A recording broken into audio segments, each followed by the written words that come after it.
Maintenant, je donne la parole à Paul Stein de chez Rolls-Royce.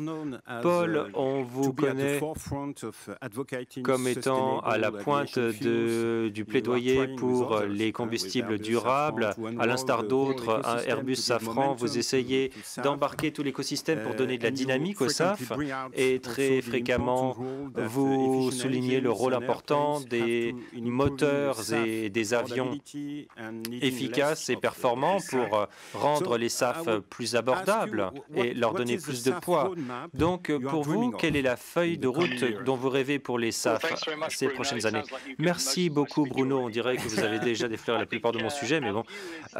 Notre point de vue, c'est que les technologies de rupture vont jouer un rôle dans les appareils petits à moyens, mais les SAF drop-in, aussi des moteurs de plus en plus performants, vont représenter la majorité des efforts de décarbonation de l'aérien d'ici à 2050. Et c'est là qu'il faut faire porter la plupart des efforts. Comme vous l'avez dit, les SAF vont coûter plus cher, et donc les gains de performance des moteurs et des avions sont encore plus importants. Il faut réduire le fardeau en termes de coûts pour nos clients, mais notre impression est que jusqu'à 2035, l'amélioration de la performance des moteurs pourrait suivre le rythme du taux d'incorporation des SAF. Bien sûr, la compatibilité est importante, comme l'a dit Jean-Brice. Actuellement, nous pouvons avoir une incorporation de jusqu'à 50% de SAF dans les moteurs, mais il faut passer à 100%, et nous avons fait des essais à 100% de SAF dans nos moteurs tout récemment. Il n'y a pas de grand problème, mais il faut s'assurer que tous les joints et les pompes soient compatibles avec le manque de composés organiques qui sont associés aux combustibles synthétiques.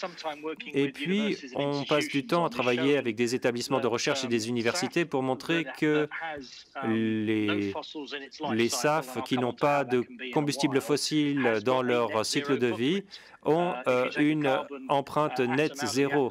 Si vous prenez le carbone qui est éliminé de l'atmosphère et qui est rendu à l'atmosphère, eh bien, on voit une empreinte zéro nette, et c'est vraiment ce que nous cherchons à atteindre depuis l'accord de Paris dont on a parlé tout à l'heure. La nature drop-in de ces carburants veut dire que l'on peut décarboner la flotte existante et pas simplement les nouveaux appareils. Donc, quel est le problème des SAF? Eh bien, c'est un problème d'échelle.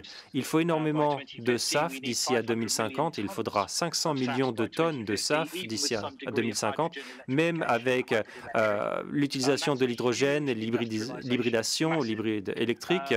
Ça sera énormément de SAF qu'il faudra produire. Et ce qui est intéressant dans ces conférences, il faut commencer à impliquer le secteur pétrolier et gazier parce que c'est eux qui vont nous permettre de passer à l'échelle nécessaire.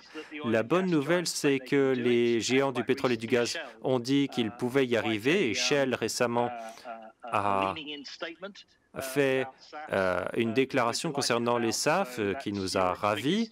Et c'est la plus grande société pétrolière d'Europe qui maintenant soutient la production de SAF, et donc on pense qu'avec le temps, les autres vont les suivre. J'ai entendu un autre orateur ce matin qui a donné une bonne nouvelle pour les SAF. Il ne s'agit pas que d'une seule source, il n'y a pas qu'une seule voie de production de SAF. Il y a différentes voies à partir des déchets ou de biosources telles que les algues. Peut-être que ce qui est le plus fascinant, c'est le concept e-fuels, où tout le cycle de vie des SAF peut utiliser zéro combustible fossile. Par exemple, en utilisant la puissance nucléaire de nuit.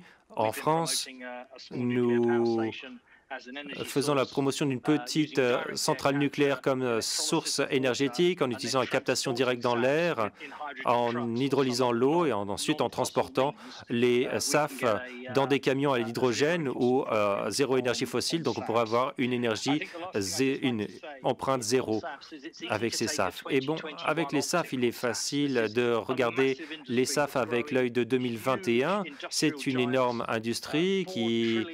il y a 3 000 milliards, 4 000 milliards de dollars qui sont dépensés pour le pétrole et le gaz. Et donc tout cela doit être réorienté. La quantité d'innovation que l'on retrouve dans le développement des SAF pourrait